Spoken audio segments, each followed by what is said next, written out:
Thank you very much. So I know we have a few students in the room, so I thought I would start with a bit of how I got into this industry and kind of what we're working on.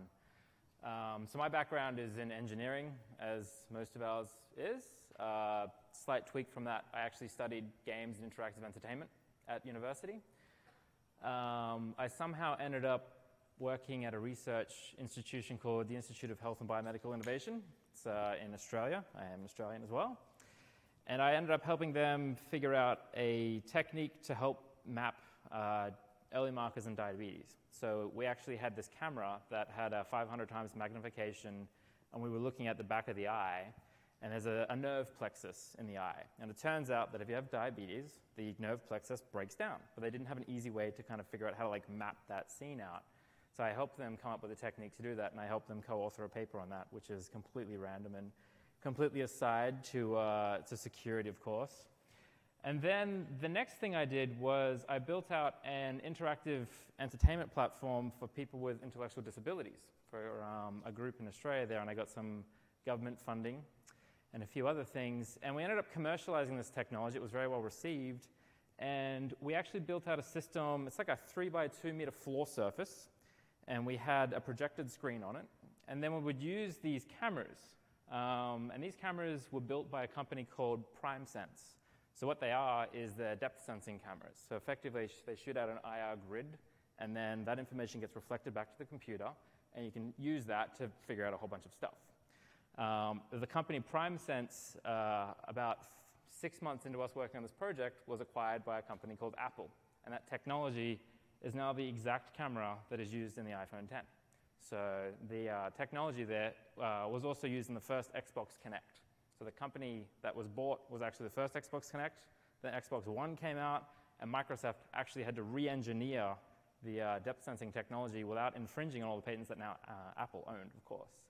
And I have a video of what that technology looks like. So as these kids are moving, what I actually designed was the ability to determine how far away they were from the camera and how high they were off the ground. And this had unlimited touch. There was no concept of multi-touch or limitations. And we had a patent and a few other things on this technology. And effectively, there was 20-something educational games that we came up with. This is kind of the concept of dodgeball, but dodge the bomb. And if you step on a bomb, well, it explodes. And there's like a Pong type style game. And this is all just simply using 2 of those cameras in an array, looking at different signals from the machine. So I've learned quite a lot about image recognition and machine identification from this. And this is kind of like it's that game where anyway, I digress. So back to security. So my topic is talking about airfares. So there's, obviously we all fly. I've lived in Australia for most of my life until recently moving to San Francisco. And, oh no, there goes my leg. That's not a good sign. It's an omen. And there's a bit of an issue in this industry. So this isn't exactly what flying looks like when I fly anymore. It used to look like this. Nowadays, the kind of golden age or the golden era of flying like this, it's kind of gone, right? There's super tight margins now, so we end up paying more, and we end up getting a lot less. I know that my flights are very crammed comparatively, and profit margins are super thin, so they have to do everything in their power to kind of ram in as many people as they can in these planes and go from there. It's a very competitive space. So, there's all these kind of opportunities to buy good deals, and, maybe you want to fly to Beijing, and then there's an ad. It's like, oh, $70 flights, and then you click it, and, well, guess what? It's sold out. It's unfortunate. So then you go look on, Skyscanner or one of those other products, and it turns out none of the flights are even close to the price that was advertised on this ad banner, which is kind of curious, given that, they were just advertising this. So airfares have kind of only been going up in prices, and I always miss these deals. I don't know about all of you. It's kind of strange. So why is this happening? Well, this guy the new highwaymen of today. They're no longer kind of, I guess, playing with our credit cards that they buy off the dark web. Well, they're still doing that as well. But they also now work for pretty major companies, such as competitive airlines and airfare aggregators, who have some interesting approaches to business where, say I'm an airline and I sell my seats for $600, and a competitive airline has seats on that same flight and they're available for $300. Well, of course, everyone's going to go buy the cheaper flights, which impacts my business, and that's not something I want. So I hire old mate here to go and write some software that basically limits the ability for people to actually buy those seats. So suddenly those $300 seats, they are no longer available, which is quite a problem. So we have an example of a company we were working with called Hong Kong Express. And they had an issue where their seats were vanishing, right? So this is an actual airline. They have pretty serious costs. And they had this problem where all of the seats were getting blocked up and reserved, but then they were not transacting. And this is a core function of how they sell seats. They basically hold the transaction while you complete the process. So what was happening was bots were effectively being used by competitors to go through the process of booking a seat and then just holding it. And then that means, okay, so now we as humans, when we want to buy a seat, we have to go and buy the competitive seat because the cheaper seats are no longer available, unfortunately for us. The process is pretty simple, really. So effectively, the bot goes through the process of checkout, just like we would. It goes to the end. There's a few ways they can do it to block the seat. So either they can use a credit card that will eventually bounce, so it doesn't even have to be a valid credit card, or they can use something like a PayPal type option or a payment redirection method. There's a range of different options. And what it does, as we've all used them, you go to use it, it takes you off the website to finish the transaction on PayPal.com, and then it redirects you back to the website to say, look, yep, we finished the transaction. But of course, they're not completing the transactions. They're just doing this, and then they're doing this in huge volumes to the point where there's over 100,000 of these operating every minute, bots just going through this process and reserving these seats. They do this on both web, they do this on mobile, they do it in a whole different ways, and they're doing it in a pretty sophisticated fashion. So these bots have been able to kind of bypass typical bot mitigation techniques, bypass other bot defenses, and it kind of got to the situation where the airline actually couldn't pin down or block the attacker. So what was happening was, and effectively, if you go to the website when this attack is ongoing, you'll search, and nothing will be available for like 7 days in advance, or in some cases, weeks in advance. So they'll actually not just block out the seats on one day, or one time, or one air flight. They'll actually do it to every flight, on every day, on every single time, and all of this is happening in parallel, right? So they just had a bot that's just able to do this across the entire website and just completely eliminate the airline from how to sell things. Quite problematic. So how did they do this? IPs, WAFs can block by an IP address. This is a pretty common technique. This might work for kind of basic attacks where someone's just attacking from a certain country or a certain block of IP addresses. It's actually pretty easy to get around IP mitigation stuff. I think most of us would be pretty familiar with that. Every request being made from these attackers was through a proxy that effectively had an unlimited number of IPs. Every single request was a unique IP address. They never reused an IP address at all during the attack. So hundreds to millions of IPs. You can actually buy IP addresses and pay for it in gigabytes as opposed to paying for it by the number of IPs. So there's like websites you can just go to, illuminati.io. They sell them readily available. So there's huge businesses around this. We actually ended up tracing back a bunch of their IP addresses to IoT devices. So this is probably familiar with the Mirai botnet, which happened a couple of years ago, where effectively what someone figured out was if we take the 60 most common passwords for the default credentials, it's like admin password or password or admin, you can actually take over IoT devices like Philips light bulbs that people have in their house so they can change the lights when they're at work. This is the kind of problems with the IoT space. So we found out that light bulbs were quite literally attacking this website, which was interesting as a concept. But that's what was happening. The next thing they could do is, okay, so let's say we can't block them by IP. Sure, let's block them by something else. Let's use fingerprinting techniques, right? So fingerprinting is quite well known now. There's a lot of open source libraries you can use to detect by fingerprint. And this is what a typical fingerprint looks like. So it's made up of things like user agent, which is typically not used too often because the bot will obviously change its user agent quite frequently. But then there's all these other things that people assume, well, maybe don't assume, but utilize far more than they should. Things like time zone, the number of plugins the browser has installed. Like, is there plugins? Therefore, is this a bot? Does it have plugins equal 0?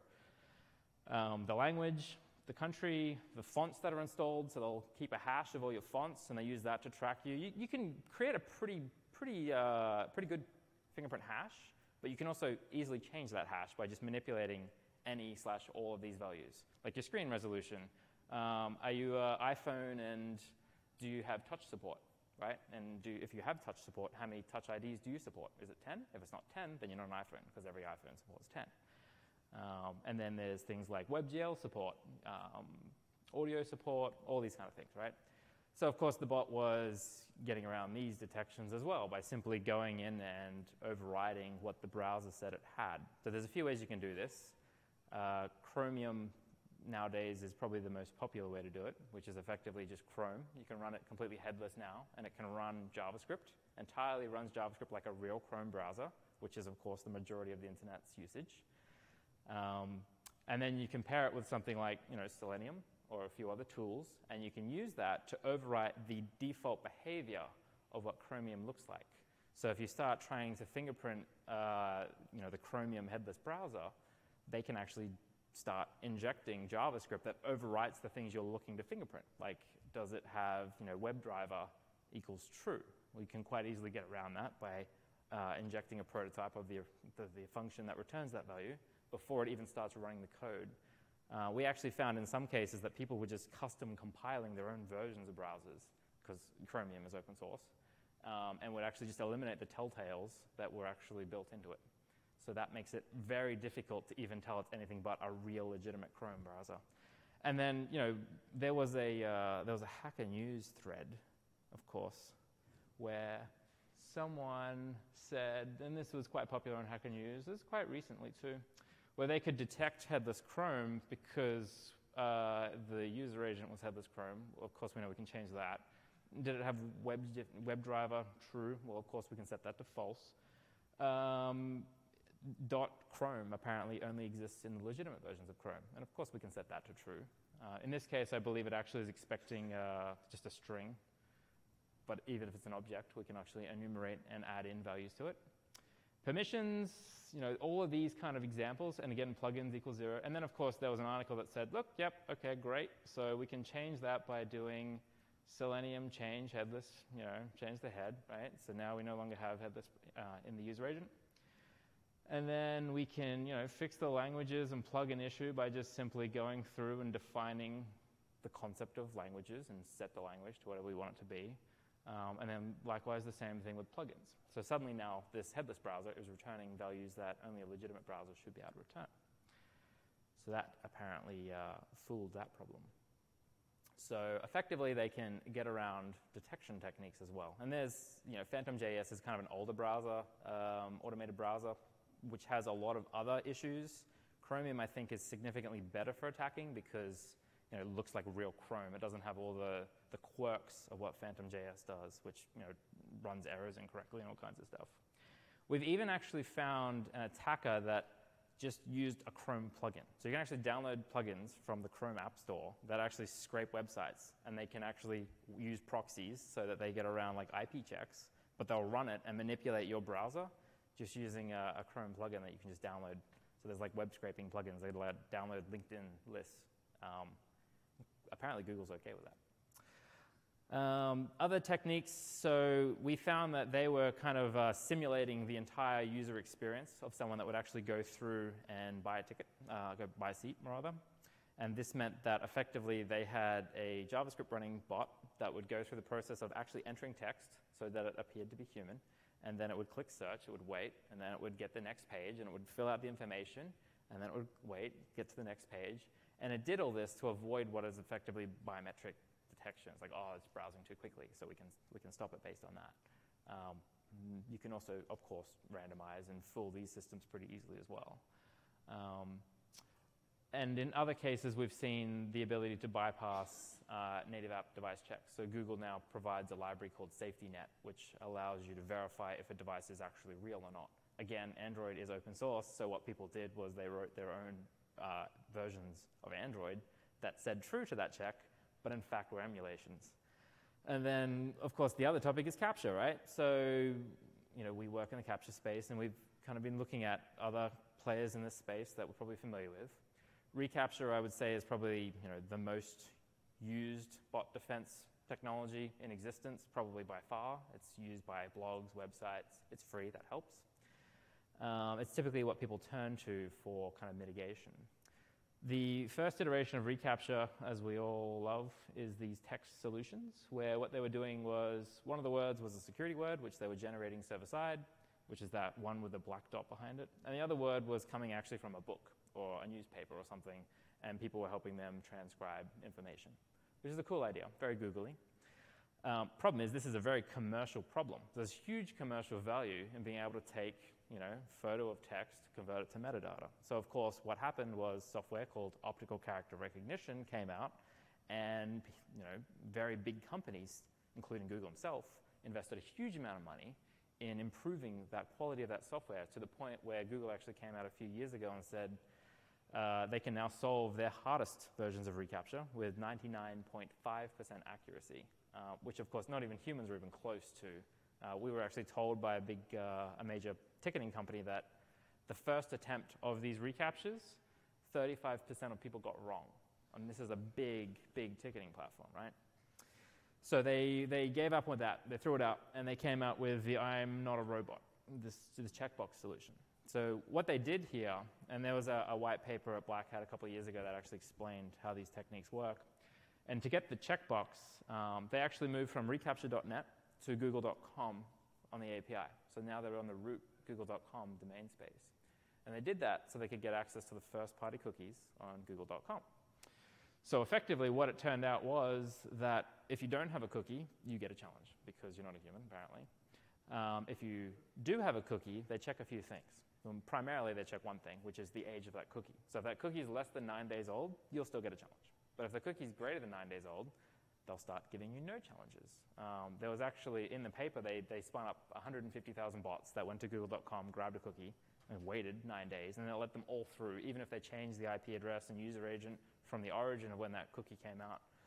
There's so Cloudflare quite famously use this against people using Tor browser. I'm sure some of us have used Tor browser and have come across this situation.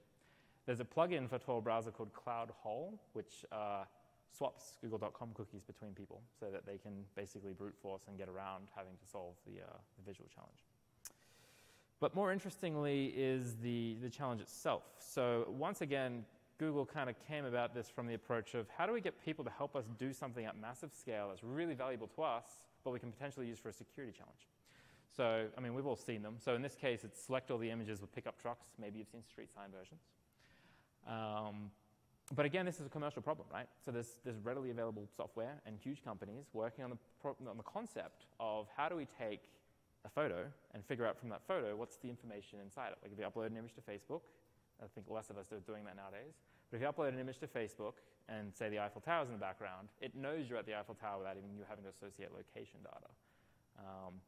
That same software can be used to completely bypass reCAPTCHA because, of course, they're just photos. So we used Amazon Recognition for this example, where you can just scrape the photos, base64 encode them, send them to the API. It returns to you a list of labels in a nice JSON formatted formation, and you can get through it. There's also, of course, the more nefarious people on the internet who are, commercializing the concept of bypassing this technology. So there's a product called XEvil. It's a Russian piece of software, of course, that breaks captchas. So it's a spammer tool. It's $400. It's not too much. It can solve arithmetic, which is great. I struggle with that. Noise, unlimited noise, whatever that means. Fonts, unlimited. That's great. Awesome. And it is backed by the most state-of-the-art neural networks. Interesting. So what does this mean? So we got this software, and we pointed it at reCAPTCHA, and we spun up a whole bunch of instances, and it doesn't connect to the internet at all. So this is just it's a piece of software that runs locally. So there's no like call outs to like, humans solving sweatshops or any of that sort of stuff, which is another thing. And what it effectively does is it has a pre-trained library of what all the different questions reCAPTCHA challenges you with. And it can just go through and solve them completely offline, completely unassisted. And this is only $400. And it has a greater than 95% solve rate from what we found. They advertised 90 to 100%, so that seemed about correct. Which this probably should give you some good examples as to why, of course, bots can get around this technology as well. That's enough of that. All right. Moving on. So, and then, of course, we're all kind of familiar with the high level of each of these things. People have done entire talks dedicated to each of those one topics. I'm just giving a high-level example. We've heard about this concept of someone taking inventory from a website using software, probably in different verticals more often than airfares, right? So the ticketing space is quite famous for this problem, where people are using bots to buy tickets and then resell them on third-party websites.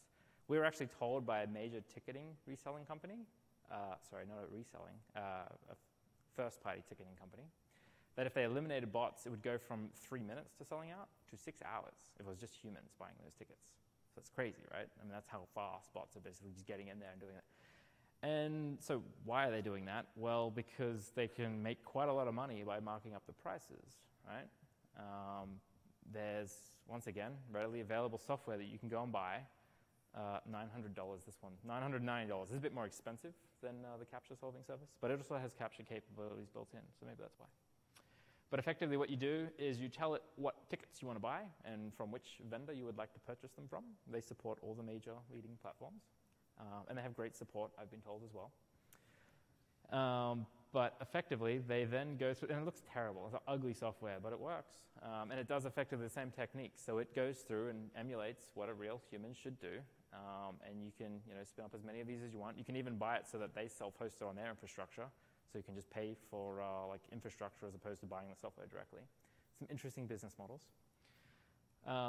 And then there's a whole bunch of other different use cases that we also know about, right? So e-commerce. I don't know if you tried to buy the NES or the SNES at some point recently. That was also bought out entirely by bots. Thanks. Shoes. Yep, we'll talk about that in a second. And gift cards are interesting as well. So I found this script on Pastebin, the best place to find vulnerabilities. And it's very sophisticated. This actually works on a leading retail website. I won't say who. And effectively, all it does is it literally brute forces their gift card, like check balance process. It's very simple, right? I mean, that's all it does. Of course, this is powered by a bot that does all those other things, right? So it skips fingerprints, has unique IPs. But then they've just got this at the front, and it's just brute forcing the checking of, and it takes a long time, granted, but if you can get one, you get $500, $50, $100. And typically what retailers do is they have the cards when they're sitting on the shelf, they're not activated. So that's why you have to activate them. When they're activated, and until someone spends it, you can actually check the gift balance. And if it comes back saying, yes, there's a gift balance, well, guess what? You've got a valid gift card, and you can use that to go buy something. So that's a problem. Sneaker bots. So there's a video for this. I don't think I have audio. I don't know if I want to play the audio. But there's a bot, and they made a video to demonstrate how it works. And it's actually, I don't know if we can. Yeah. So it's actually Kanye West who made this software, apparently. And he helps the hacker in the hoodie to go on his journey of buying shoes. Problem is, there's this innocent child is going and lining up, as we all do, and he can never buy the shoes. It's really upsetting. So the kid then tries to try and hack it's very violent too, sorry. He then tries to hack the website by using multiple computers at once. I'm sure we've all done this with tickets when we try and buy them, right? It's like, oh, that's not working either. The inventory's sold out. Oh no, forbidden. And Kanye West comes to save the day, which is great. and there's a piece of software. Oh, this is too long. Anyway, eventually, the moral of the story is if you cheat, you can get the shoes. This is the software here. They don't pay inflated resale prices. Guess what all their customers do with the software? They buy shoes and then resell them. That's fine, though. They don't have any issues with this. They even have a term for it. It's called copying, apparently. They learn so much. 10,000 testimonials. There's all kinds of cool stuff you can find on the internet. They actually have an estimation of the resale value of their shoes because they know the markup price, even though they're saying, oh, you don't have to worry about that. You won't get resold shoes. You can afford the legit ones because you use our software and it bypasses all these different websites like Nike, Adidas, etc., right? And as you can see, this one person who couldn't get his one pair of shoes at the store ended up buying, like 12 or whatever. So he then can resell them for, instead of $200, try 1,000, right? So there's huge markups they make on these because they're limited edition and everyone goes nuts. This software is only $325, so that's actually a pretty good investment. They have 45 specialists constantly updating this software.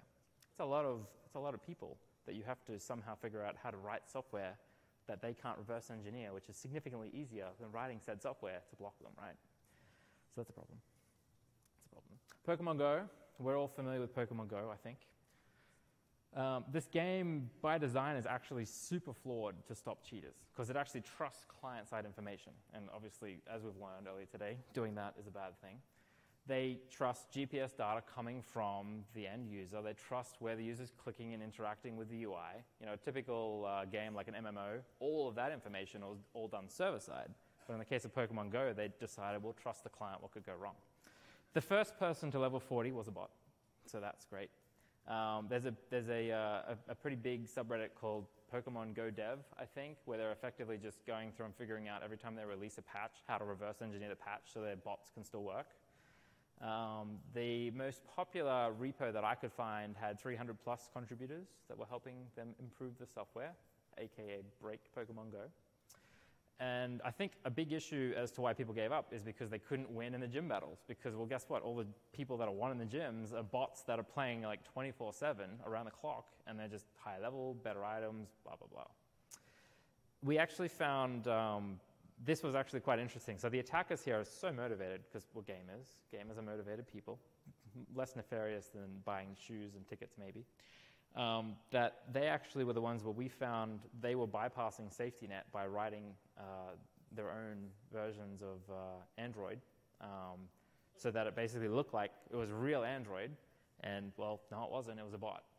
Because Google came out and said, look, we've solved this problem. We can check every phone. We can confirm if an Android phone is a real phone or an emulated piece of software. And if it's a real phone, of course, you can't really scale very effectively to write software on it. But that was within a month broken. And then one other topic I wanted to bring up, which kind of creeped me out, was people using the deceased registry. You can actually get access to it. I think it's called Master Death File or something. I don't know. There's kind of a weird name for it. It's actually a government thing that everyone that has a social security number, which is most Americans. I don't, thankfully. I'm not American, so I'm safe. Everyone that dies actually is listed in that record. And it was actually leaked a couple of years ago. So there was a leaked list of everyone that's dead, which is a bit morbid. And the other way you can get access to the information is if you know people's social security numbers. That'd be interesting if that information ever leaked. Equifax. So someone on Twitter posted about the net neutrality issue that happened. And effectively, they found out their mother, who died a few years ago, should have been 71, she made a few comments pro-net neutrality, which is interesting considering she was dead. So what they were doing is they were actually scraping the list of the deceased, and then they were using that list to then write software that would then go and write and comment and positively in favor of net neutrality in all the different states. So that's probably something that people haven't heard about much, but that happens as well. And then, there's a whole range of other more commonly known situations like account takeovers. We all know about that. Fake accounts, fake ratings. perspective. In the case of a ticketing website or a retailer who's selling shoes, they're not really that motivated to stop the attackers because they still make their money. There's actually quite a lot of government legislation that's now coming in and starting to mandate that they put a bit of effort into it. And then the other thing is, if you have bots creating accounts, if you're a big website, and your shareholders are like, well, your growth is great. Well, guess what? That growth is probably largely bots. In a lot of cases, it's a lot. So if they suddenly stop the bots, well, that growth number is going to go down, and that's not going to look good. So there's some weird conflicts of interest on the defender side in some cases. Other cases, it's very clear. If you're an airline or gift cards where it's actual fraud and you're losing out on that, they're very motivated to put effort into preventing that. And of course, how do we solve these problems if it's impossible to? Well, you focus instead on assuming you can verify that it's a human or not. Focus on things that the bot can't get around or can't fake. Like limiting things like payment redirection options, or don't give them a timeout in some cases under high volumes of attacks. You could perhaps do it by a user account ID, something that they have to log into and create. Maybe it has to be linked to a credit card or something like that instead. Obviously, a PayPal ID would make more sense. So each user email has a list of, and of course you can buy them on the dark web too. So yeah, it's kind of questionable how well that's going to work at scale. Limiting by concurrent sessions by IP. I mean, it can work if the attack is basic and simplistic. It'll be effective, but if it's a major, sophisticated attack, not so much. And then the other thing you can do is design systems to be anti-friendly to bots. So I think something like Snapchat is a good example where you can't really use a bot to go in and do much damage. You can't chat to other people unless you add them, and then they have to accept you. It's kind of designed to be something that doesn't really work very effectively for a bot, unlike something like AIM, which you could just spam anyone you wanted, which of course was then a huge target for bots. And then everyone left AIM because you'd have an account and you just get spammed. So that is the end of my topic. Happy to answer any questions. Also, we brought Tim Tams from Australia, so I highly recommend you have one. They're not a biscuit, and they're not a cookie. They're kind of like a wafer thing, Kit Kat maybe. It's kind of hard to describe because we don't have the term biscuit. We call them scones in Australia. It's very confusing. And we also brought Vegemite, but that's it. Anyone have any questions?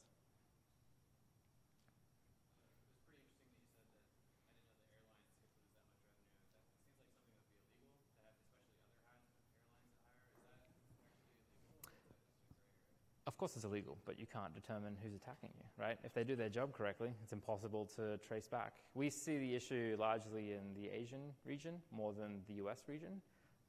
Richard Branson at one point mentioned that some of his competitors were doing things in line of what I described as well.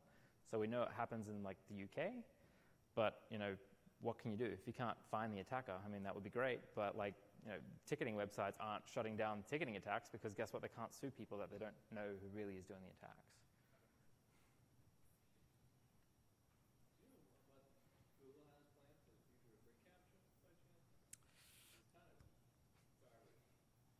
This is a fair comment, but I don't work at Google, so no, unfortunately, I don't know.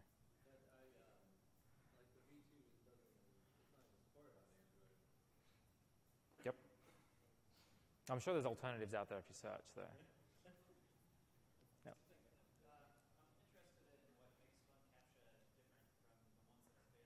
Yep. We can talk about that after, if you would like.